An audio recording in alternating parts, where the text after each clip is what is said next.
Четврто оделенец од основно училиште во центарот на Скопје се јави на СОС линијата на детската амбасада Меѓаши за да пријави дека двајца негови соученици се степале, но и за да праша што треба да направи и дали е во ред што пријавува. А ова се случи во твоето оделение?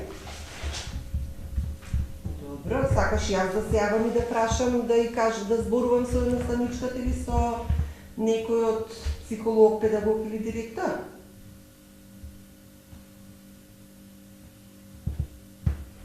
Добро, ти благодарам, значи тоа се случи денеска, така? Ти си многу храбро дете и така треба да се постапува, затоа што лошите работи ќе се случуваат ако не ги решаваме.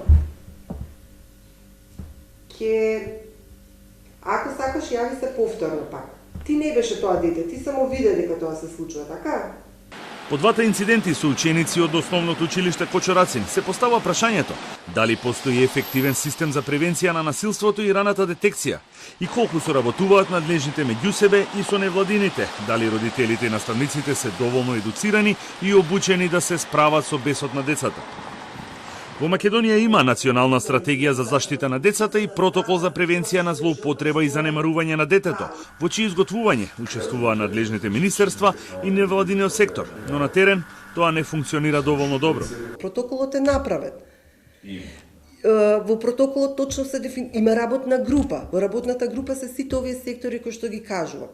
Во протоколот точно стои дека прво се препознава, потоа се пријавува, потоа се третира, значи точно си се знае кој што прави. Зошто тоа не се случува на терен, не знам. Од аспект на што слушам на СОС телефонот за деца и млади секојдневно, дека има многу пријави, не само на меѓуврсничко насилство, имаме многу дојави за семејно насилство. Доволно ми говори дека не функционира. Кога станува збор за било како вид на насилство меѓу учениците, потребно е да се работи со сите инволвирани деца, смета Черепналкова.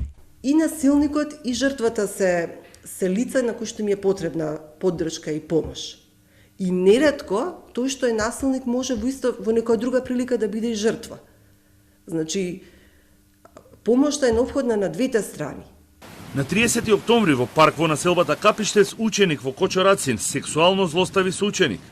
Инцидентот беше причина за состанок на родителскиот совет на чија иницијатива, а не по службена должност и протокол директорот на училиштето на 26 ноември го пријави случајот во полицијата. Во училишната зграда пак ученик давеше со ученик, а случајот го пријави во полицијата таткото на нападнетото дете. Директорот повторно не реагираше. Тој не одговори на ниту еден повик на неговиот мобилен телефон, ниту на прашањата испратени по СМС пораки.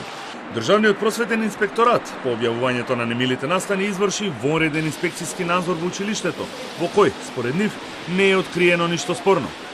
За просветниот инспекторат не е спорен и фактот што директорот на училиштето ги информираше за физичкото насилство внатре во училиштето дента кога јавноста беше запознаена со случајот, а сите дополнителни информации не упати да ги бараме преку барањето за слободен пристап што беше сторено.